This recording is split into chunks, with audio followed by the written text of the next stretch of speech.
Hello my dears. അപ്പോൾ ഇന്നത്തെ video എന്ന് പറയുന്നത് വിഷുവിൻ്റെ അന്നത്തെ കുറച്ച് കാര്യങ്ങളൊക്കെ മാത്രം ഉൾക്കൊള്ളിച്ചുകൊണ്ടുള്ള ഒരു വീഡിയോ ആണ് കേട്ടോ. അപ്പോൾ രാവിലെ കണി കണ്ടതിന് ശേഷം മക്കളെല്ലാവരും അമ്പലത്തിൽ പോയിട്ടുണ്ടായിരുന്നു. അപ്പോൾ അവരമ്പലത്തിൽ പോയി വന്നതാണ് കേട്ടോ ഇത്. അങ്ങനെ അമ്പലത്തിൽ പോയി വന്നതിന് ശേഷം ബ്രേക്ക്ഫാസ്റ്റ് പത്തിരി ആയിരുന്നു. പത്തിരിയും പിന്നെ ചെറുപയർ കറിയും അതുപോലെ ഞണ്ടിൻ്റെ റോസ്റ്റ് ഉണ്ടായിരുന്നു. അപ്പോൾ ഇത്രയും കാര്യങ്ങളാണ് രാവിലെ ബ്രേക്ക്ഫാസ്റ്റ് ആയിട്ട് അന്ന് കഴിച്ചത് കേട്ടോ. ഇത് ഞങ്ങളുടെ വിഷുവിൻ്റെ അന്നത്തെ സദ്യ ഐറ്റംസാണ്. സാമ്പാർ ഉണ്ടായിരുന്നു, പിന്നെ നമ്മുടെ പരിപ്പ് പ്രഥമൻ, അവിയൽ, പച്ചടി, പിന്നെ നമ്മുടെ കാളൻ, എരിശ്ശേരി, ക്യാബേജ് ഉപ്പേരി, പിന്നെ നമ്മുടെ ബീട്രൂട്ട് പച്ചടി ആൻഡ് ചിക്കൻ ഉണ്ടായിരുന്നു. അപ്പോൾ നിങ്ങളിപ്പോൾ വിചാരിക്കുന്നുണ്ടാവും ഇതെന്താ ചിക്കൻ സദ്യയിൽ എന്ന്. പക്ഷേ ഇങ്ങോട്ടൊക്കെ, അതായത് മലബാർ സൈഡിലേക്കൊക്കെ സദ്യയിൽ എന്തെങ്കിലും നോൺ ഐറ്റംസ് ഉണ്ടാവും കേട്ടോ. അപ്പോൾ അത് എന്താണെന്ന് ചോദിച്ചാൽ അത് എനിക്കും അറിയില്ല. ഇവിടെ അങ്ങനെയാണ് കേട്ടോ.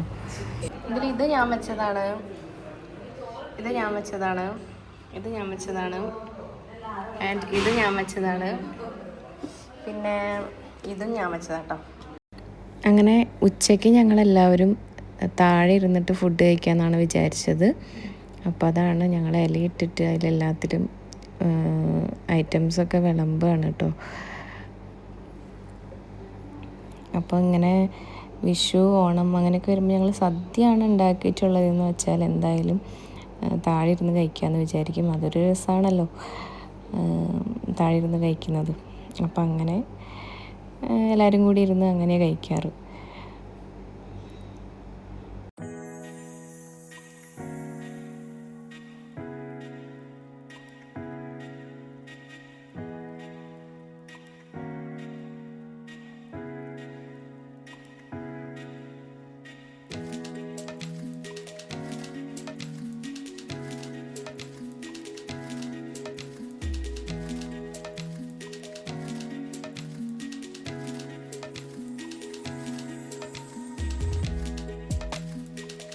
അപ്പോൾ സദ്യയൊക്കെ കഴിച്ച് കഴിഞ്ഞിട്ട് നമ്മൾ ആ സദ്യ കഴിച്ച ഇലയിൽ തന്നെ നമ്മൾ പായസം കുടിക്കുകയാണ് കേട്ടോ. അപ്പോൾ എനിക്കിങ്ങനെ ഇലയിൽ പായസം കുടിക്കാൻ ഭയങ്കര ഇഷ്ടമാണ്. അപ്പോൾ അതും പായസം കുടിക്കേണ്ട രീതി എന്ന് പറയുന്നത്, നമുക്ക് ഈ പഴവും അതുപോലെ പപ്പടവും മിക്സ് ചെയ്തിട്ട് കഴിക്കുമ്പോൾ ഒരു വേറെ ടേസ്റ്റായിട്ട്, എനിക്കൊരു കുറച്ചും കൂടി കൂടുതൽ ടേസ്റ്റായിട്ട് എനിക്ക് ഫീൽ ചെയ്തിട്ടുണ്ട്. അപ്പോൾ നിങ്ങൾക്ക് എങ്ങനെയാണെന്ന് എനിക്കറിയില്ല. പക്ഷെ ശരിയായ പായസം കുടിക്കേണ്ട രീതി ഇങ്ങനെയാണെന്നാണ് ഞാൻ കേട്ടിട്ടുള്ളത്. അതിൻ്റെ ആ ഒരു ടേസ്റ്റ് വേറെ തന്നെയാണ്. അപ്പോൾ അങ്ങനെ ഇഷ്ടപ്പെടുന്നവരൊന്ന് കമൻറ്റ് ചെയ്യണേ.